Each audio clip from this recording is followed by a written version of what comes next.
Good morning student. आज का जो हमारा टॉपिक है वो है अकबर की धार्मिक नीति के बारे में। अकबर की धार्मिक नीति के पीछे कोई राजनीतिक एक बड़ा राजनीतिक कारण तो नहीं था, तो आज जानते हैं अकबर की धार्मिक नीति के बारे में। अकबर की जो धार्मिक नीति थी वो सुलभ कुल की नीति, मतलब इसका जो अर्थ है वो है सार्वभौमिक सहिष्णुता। सार्वभौमिक सहिष्णुता का मतलब कि सभी धर्म के लोगों के बीच में शांतिपूर्ण व्यवहार करना। एक इंसान दूसरे इंसान से कैसा व्यवहार करे? शांतिपूर्ण रूप से, सम्मानपूर्वक रूप से जो है क्या करे? व्यवहार करे, है ना। तो अकबर की धार्मिक नीति जो थी सुलभ कुल की नीति या धार्मिक सार्वभौमिक सहिष्णुता की नीति कहा जाता है। तो इसके पीछे उस पर कोई इम्पैक्ट पड़ा होगा, तभी तो जाकर उसकी जो है नीति सार्वभौमिक सहिष्णुता की हुई। सभी धर्म के प्रति या सभी धर्म के लोगों के प्रति उसने जो है शांतिपूर्ण व्यवहार किया और लोगों को ये बोला कि आप एक इंसान दूसरे इंसान से, एक विचारधारा दूसरे विचारधारा से या एक धर्म दूसरे धर्म से क्या करे? शांतिपूर्ण व्यवहार करे, सम्मानपूर्ण व्यवहार करे। तो बचपन में इनकी माता, क्योंकि इनका जो जन्म था वो अमरकोट के राजा विशाल के यहाँ पे हुआ था, तो कहीं ना कहीं हिंदू धर्म की जो नीति थी, है ना, वो इफेक्ट कर गई।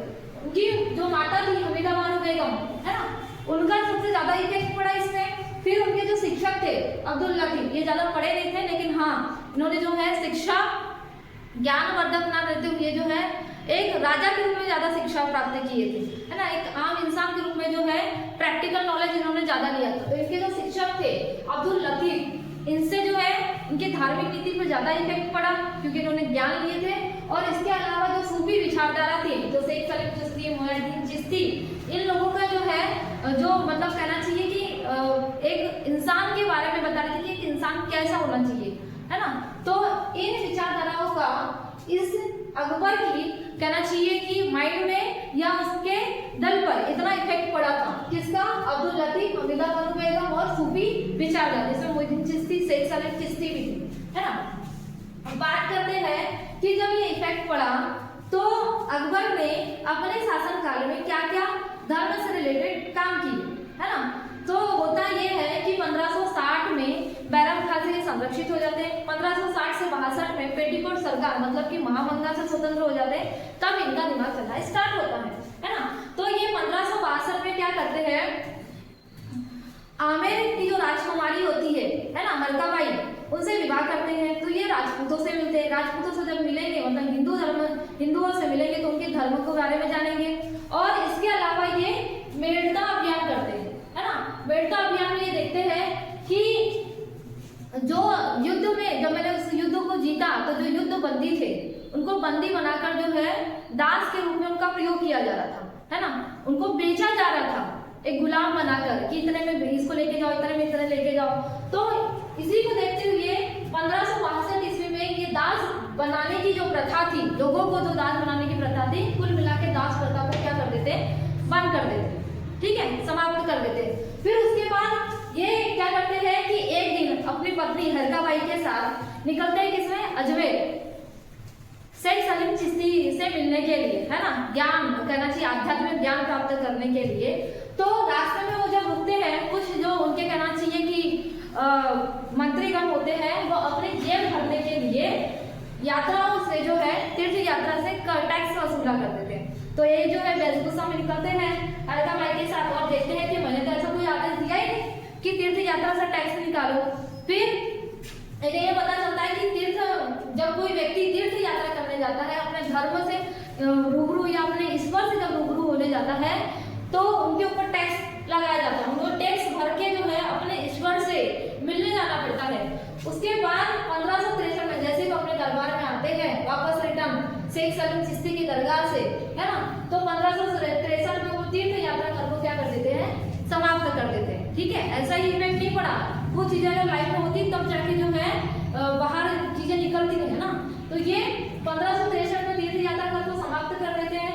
फिर 1564 में होता ये है कि जो गैर मुसलमान लोग रहते, अब उसको तो ये पता था कि मैं गया था तो मुझे जो है टैक्स देना पड़ा था। 1564 में वो देखते हैं कि मैं तो मुसलमान था, गैर मुसलमानों पर भी जो है एक धार्मिक कर लगाया जाता है। अगर आपके अपने धर्म को मानना है या उसका प्रचार करना है या उसकी पूजा अर्चना करना है अपने ईश्वर की, तो भी जो है गैर मुसलमान में कौन आएंगे? आपके हिंदू, सिख, ईसाई, पारसी लोग, है ना, इनको भी अपने धर्म से रिलेटेड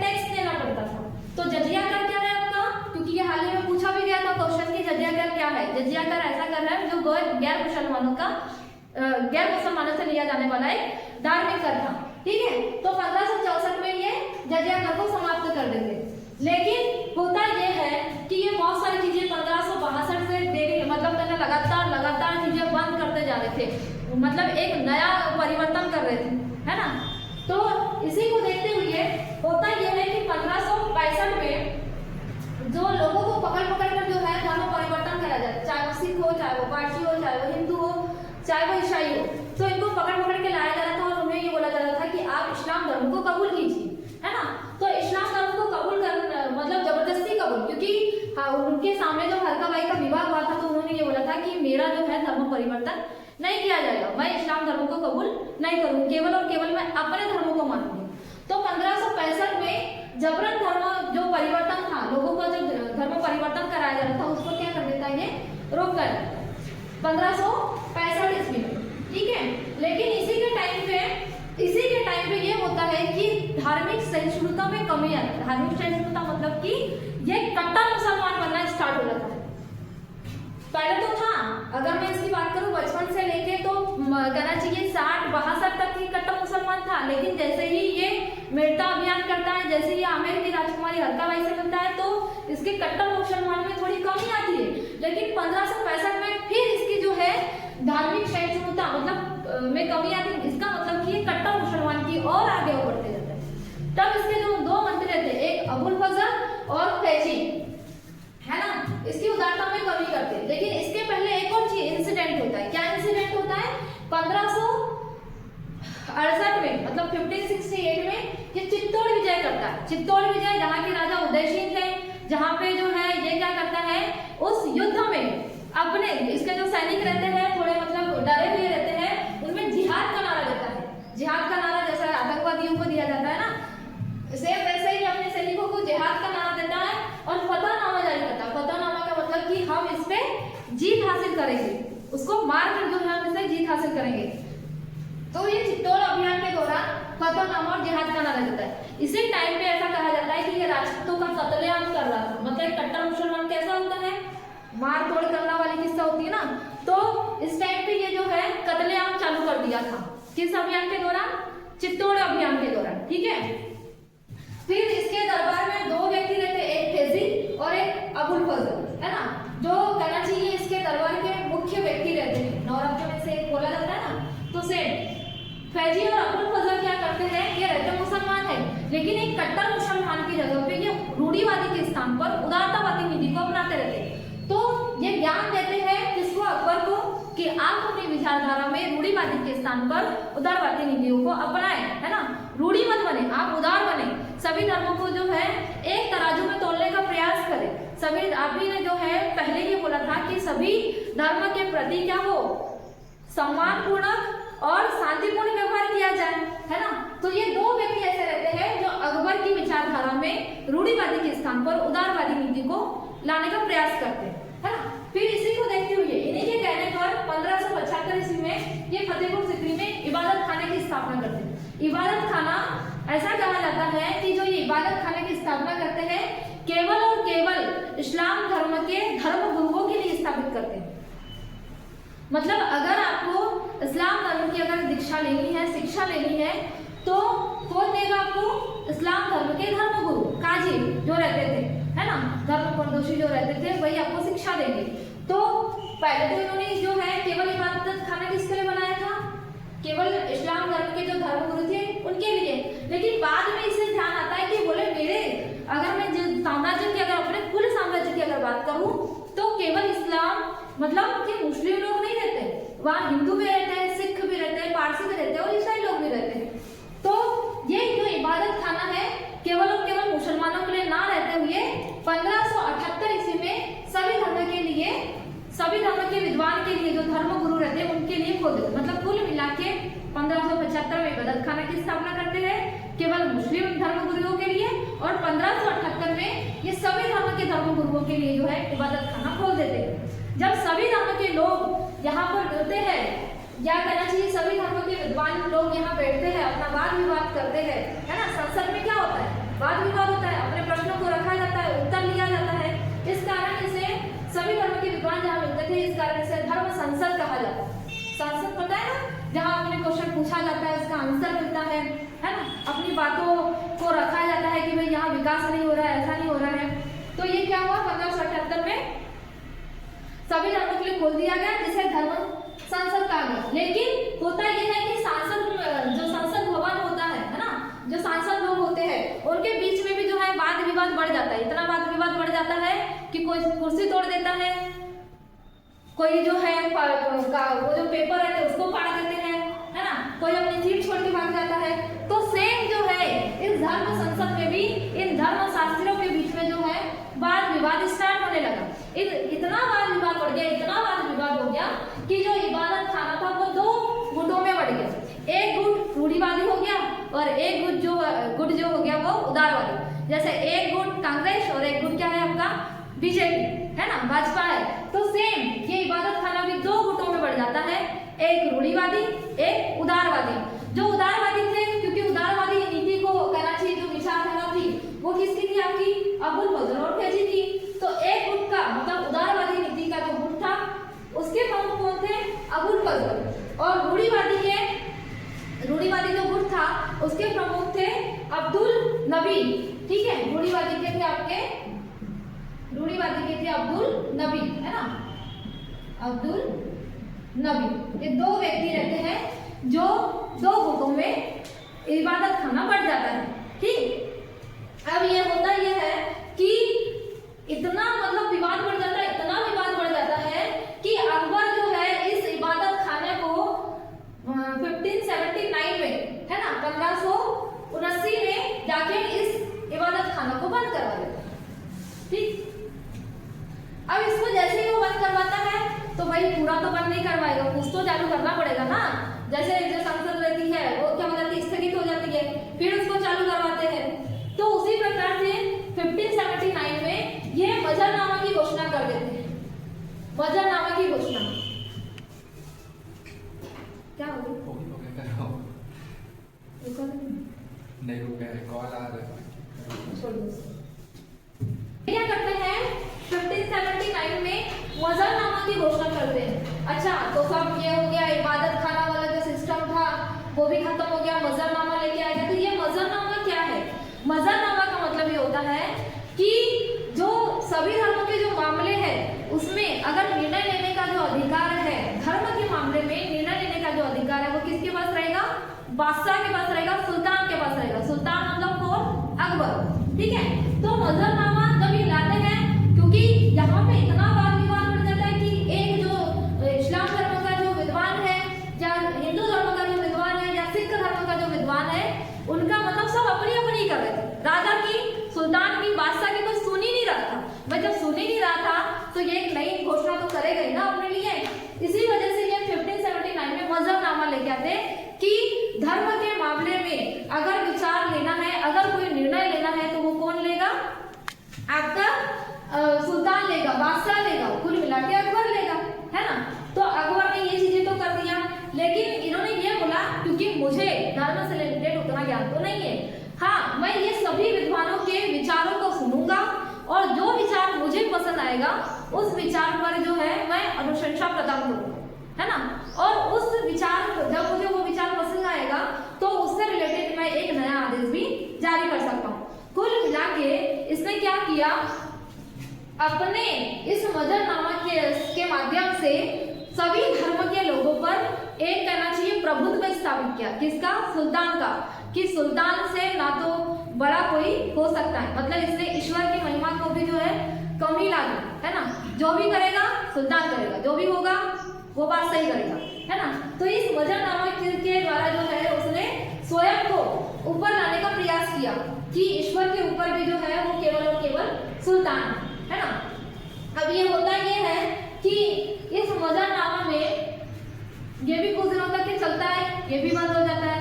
अब अकबर तो ऐसा इंसान रहता है कि वो बस प्रैक्टिकल करते रहता है ना।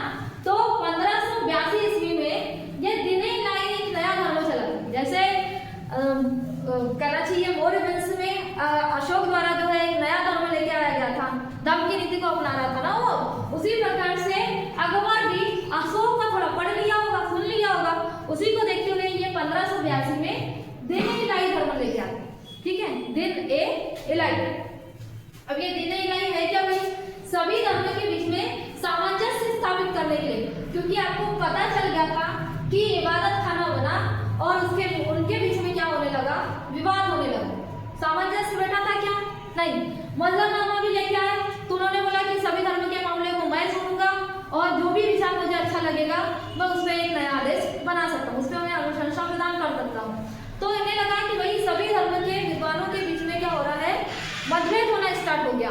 तो सभी धर्मों के बीच में सामंजस्य स्थापित करने के लिए 1582 में ये क्या करते हैं? दीन इलाही धर्म की शुरुआत करते हैं, एक नया धर्म चलाते हैं, है ना। मैं एक बादशाह सुल्तान हूँ तो मैं एक नया धर्म चला सकता हूँ। तो 1582 में जाके ये दीन इलाही धर्म चलाते हैं। लेकिन इसका जो प्रधान पुरोहित रहता है वो कौन रहता है? अबुल फजल, है ना। और केवल दीन इलाही को मानने वाले एकमात्र हिंदू थे महेश दास, जिसे बिरबल कहा जाता है ना। इनकी खुद की जो पत्नी थी राजपूत हरकाबाई, उनने भी इस दीन इलाही धर्म को नहीं मानी थी। क्यों? क्योंकि उन्हें पता था कि ये एक धार्मिक नहीं है, इसके पीछे जो है अकबर की कोई राजनीतिक कहना चाहिए कि एक षड्यंत्रकारी राजनीतिक इच्छा जुड़ी हुई है।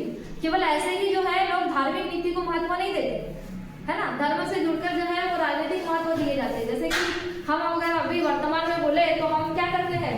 हिंदुत्व है का नारा देते रहते हैं, फिर वो जो है राजनीति में बढ़ जाता है। धीरे धीरे राजनीति में ऐसा बढ़ जाता है कि चुनाव के टाइम पे वो जो है दिखाई देता है, पार्टियां भी जो है उसी से रिलेटेड बनना स्टार्ट हो जाती है। अगर कोई हिंदू वाला है तो जो व्यक्ति है, जो विधायक है, वो उसी पार्टी में जो है जाना स्टार्ट कर देता है आज की तारीख में। तो सेम जो है इसके पीछे भी दीन इलाही धर्म एक धार्मिक नहीं था, एक राजनीतिक मंशा छुपी हुई थी उसके पीछे, है ना। अब ये 1582 में दीन इलाही धर्म लेके आता है, क्योंकि ये क्वेश्चन पूछा भी गया था कि दीन इलाही धर्म जो है किसने चलाया था और किस काल में लेके आया गया था, है ना। होता ये है कि जो दीन इलाही धर्म रहता है इसमें सभी धर्म के बीच में सामंजस्य तो स्थापित किया जाता है। इसमें ये बोला जाता है कि अगर आपको किसी भी धर्म से दीक्षा लेना है तो सप्ताह में केवल एक दिन मिलेगा, क्योंकि सोमवार, मंगलवार, बुधवार तो सब ड्यूटी में जाते हैं। छुट्टी का दिन क्या मिलता है? संडे, है ना। तो संडे के दिन में जो है मतलब कुल मिला के रविवार को क्या ली जाएगी? सभी धर्म की दीक्षा ली जाएगी। और दीक्षा लेने के पहले आपको, जैसे हम लोग जो है नमस्ते बोलते हैं, है ना, अभिवादन करते हैं, तो आपको क्या बोलना पड़ेगा? अल्लाहू अकबर। अकबर का जो प्रिय उद्घोष था अल्लाहू अकबर, वो बोलना पड़ेगा। अगर एक व्यक्ति दूसरे व्यक्ति से मिलता है, या जैसे हम लोग अपने टीचर को नमस्ते, गुड मॉर्निंग, गुड आफ्टरनून जैसा बोलते हैं, तो एक व्यक्ति दूसरे व्यक्ति के बीच में जब अभिवादन का जो वर्ड होगा वो क्या होगा आपका? अल्लाहू अकबर। तो एक व्यक्ति सामने वाला व्यक्ति बोलेगा अल्लाहू अकबर, तो दूसरा व्यक्ति क्या बोलेगा? प्रति उत्तर में जल्ले जलाहू बोलेगा, है ना। ये जो अल्लाहू अकबर है आप लोग नमाज में भी सुनते हो, है ना। तो यहाँ दो चीजें निकली कि अगर आपको अभिवादन करना है तो अल्लाहू अकबर बोला जाएगा, और दूसरा अंतिम जो दूसरा व्यक्ति रहेगा वो क्या बोलेगा? आपको जल्ले जलाओ, ठीक है। तो यह दीन इलाही धर्म तो लेके आ गए, लेकिन ऐसा कहा जाता है कि ये अकबर दीन इलाही धर्म जो है इसकी अति दूरदर्शिता पूर्ण थी, मतलब ये दूर दृष्टि से सोच रहा था कि मैं दीन इलाही धर्म लेके आऊंगा तो सभी धर्मों के बीच में सामंजस्य। ऐसा ही सामंजस्य स्थापित हो ही नहीं सकता सभी धर्म, क्योंकि जब तक ये एक विचारधारा दूसरी विचारधारा को नहीं समझ सकती तब तक के जो है धर्म के बीच में मतभेद नहीं हटाए जा सकते, है ना। चाहे वो उस काल की बात हो, चाहे वो इस काल की बात हो। अभी तो कमी आ रहा है, लेकिन फिर भी जो है धर्म से रिलेटेड कहना चाहिए दंगे और फसाद होते ही रहते हैं, है ना।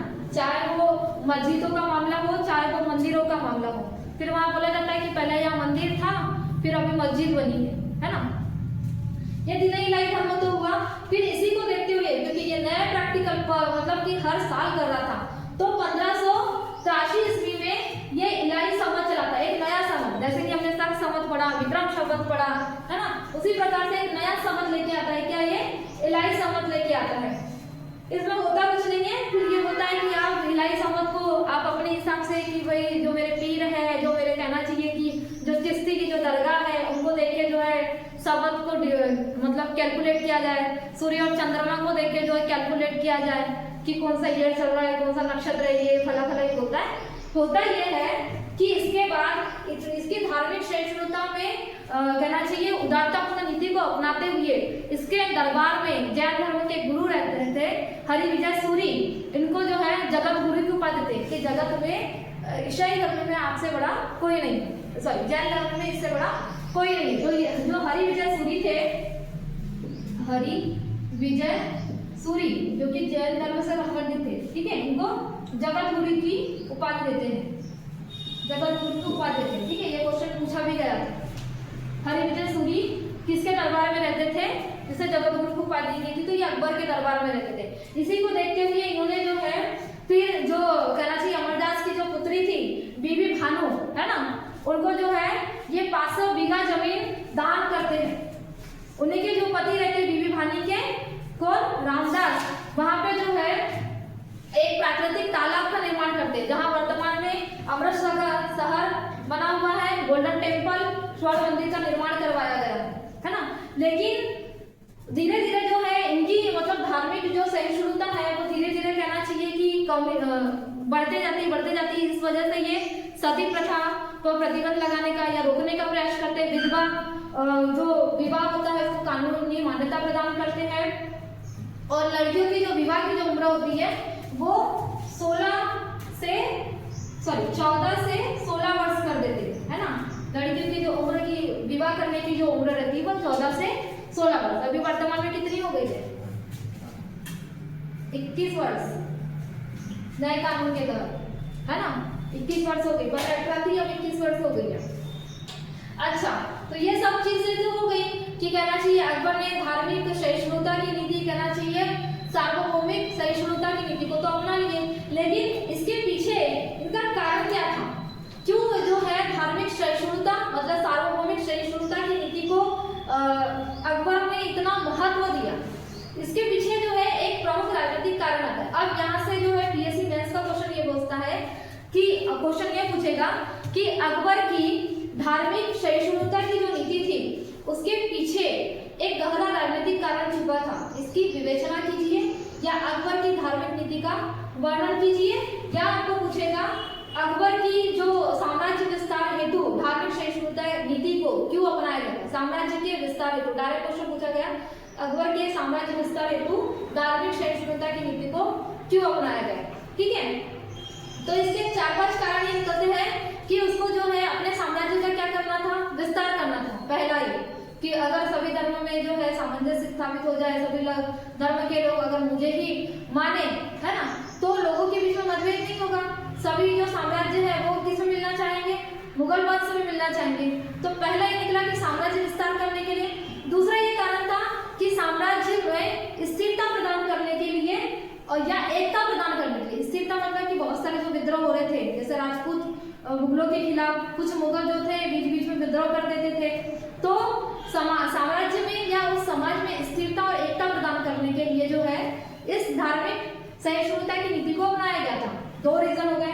तीसरा रीजन ये है कि उस टाइम पे अगर मुगल जिससे लड़ रहे थे वो कौन थे? आपके राजपूत। तो कुल मिला के राजपूत का हमें समर्थन प्राप्त हो। समर्थन प्राप्त हो मतलब कि जो कहना चाहिए मुगल वंश है ना, उसमें आकर खुद राजपूत ये बोले कि हमें जो है मुगल वंश में मिलना है। तो कुल मिला के राजपूतों से क्या करना चाहते थे? समर्थन प्राप्त करना चाहते थे। अगर समर्थन प्राप्त मिल जाएगा तो अकबर का जो साम्राज्य है वो खुद ही बढ़ जाएगा, है ना। युद्ध करने की जो है उसे आवश्यकता भी नहीं होगी। इसके अलावा क्या हो सकता है? आप थोड़ा सोच के देखो, और क्या हो सकता है? जनता का समर्थन प्राप्त करने के लिए अगर आप सभी धर्म के लोगों के बीच में क्या करोगे? उनकी विचारधाराओं में जो है समानता कर लेके आओगे तो जनता भी जो है अपने राजा से खुश होगी। जब राजा से खुश होगी तो जनता जो है विद्रोह नहीं करेगी, अपने राजा की ही पूजा करेगी और राजा जो है अपनी प्रजा के बारे में सोचेगा। तो एक राजपूतों का समर्थन, एक हो गया आपका जनता का समर्थन, एक हो गया जो है साम्राज्य का विस्तार, साम्राज्य में स्थिरता और एकता प्रदान करने के लिए, और जो उलेमा वर्ग का जो प्रभाव हो रहा था उसमें कमी। उलेमा वर्ग का मतलब कि जो कहना चाहिए जो काजी लोग थे वो बीच बीच में अकबर को बोलते थे खुद ही फैसले ले लेते हो, खुद ही सब कुछ कर लेते हो, हमारा कोई महत्व नहीं है क्या, है ना। तो उलेमा वर्ग के प्रभाव को कम करने के लिए जो है इन्होंने इस धार्मिक नीति के पीछे एक राजनीतिक कारण को बताया है ना। इसके 5 पॉइंट समझ में आए ना। अब लास्ट में ये निकलता है कि जो मतलब कहना चाहिए जो नीति लेके आई गई थी साम्राज्य विस्तार करने के लिए, उलेमा वर्ग को खत्म करने के लिए, तो क्या मतलब कहना चाहिए कैलकुलेशंस निकलता है। कुल मिला के धार्मिक आधार पर वो अपने साम्राज्य का विभाजन नहीं चाहता था। अगर हमारा जो लास्ट में कैलकुलेशन निष्कर्ष निकलेगा तो वो निकलेगा कि अकबर द्वारा जो चलाई गई धार्मिक सहिष्णुता की नीति थी उसके पीछे ये रीजन था कि वो धार्मिक आधार पर कहना चाहिए अपने साम्राज्य का विभाजन नहीं चाहता था। एक तरफ हिंदू, एक तरफ सिख, एक तरफ ईसाई, एक तरफ पारसी, है ना। तो वो भारत को जो है विकेंद्रीकरण करना चाहता था, मतलब कि सभी मतलब क्षेत्र पर किसका शासन हो, केवल और केवल अकबर का, है ना। जैसे अभी वर्तमान में हमारा केंद्रीकरण व्यवस्था है ना, स्टेट स्वतंत्र नहीं हो सकता भारत से, है ना, केंद्र से स्वतंत्र नहीं हो सकता, चाहे वो पश्चिम बंगाल हो, चाहे वो पंजाब हो, चाहे वो कश्मीर हो, है ना। तो इन्होंने जो है विकेंद्रीकरण नीति को अपना के रखा था। इसके अलावा और क्या बोल सकते हैं, इस धार्मिक नीति के द्वारा उसने जो है अपने साम्राज्य की जो नींव है उसको मजबूत बना के रखा था। अगर बीच बीच में विद्रोह होते रहता, अगर बीच बीच में राजपूत मुगलों पर अटैक कर दे तो मुगल वंश की जो नींव है वो कमजोर रहती। तो इस धार्मिक नीति के द्वारा जो है उसने अपने कहना चाहिए मुगल वंश की जो नींव थी उसको मजबूत बना के रखा, एक स्थिरता और शक्तिशाली प्रदान कर। ठीक है, तो इसका निष्कर्ष कुल मिला के निकला कि धार्मिक नीति जो थी वो एक राजनीतिक कारण होने के पीछे मुख्य रीजन ये था कि अपने साम्राज्य को वो स्थिरता, शक्तिशाली और कहना चाहिए मजबूती प्रदान करता था। ठीक है, तो अकबर की यहाँ धार्मिक नीति खत्म होती है। कुल मिला के इस धार्मिक नीति के पीछे जो है राजनीतिक मंशा छिपी हुई थी, अपने साम्राज्य को बड़ा करने के लिए और शक्तिशाली मजबूती प्रदान करने। ठीक है, थैंक यू।